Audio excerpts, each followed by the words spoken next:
So i-share ko lang sa inyo mga idol itong previous video ko dahil nga Lunes, Martes ay Martes pumunta ako dito dahil nga nag-request yung site na to na palagyan muna ng temporary power supply dahil nga ay may ipo-pull width silang I-beam, no?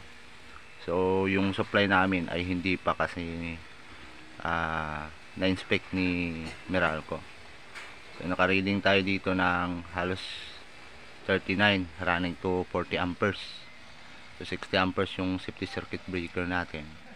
Then nagpabili na din tayo ng 14mm na wire dahil nga kung 5.5 ay talo yung 5.5 na wire.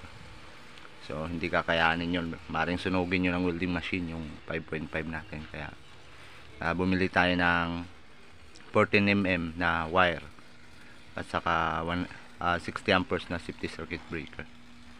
So ito nga mga idol, no, yung kanilang welding machine at saka yung welder na nagpo-pull width ng I-beam. So ito nga pala yung service entrance na nakaabang namin nung in-install ko nung previous video ay hindi pa nakabitan ni Meralco. So share ko lang tong video mga idol. Maraming salamat and good day sa inyo. Ingat and God bless.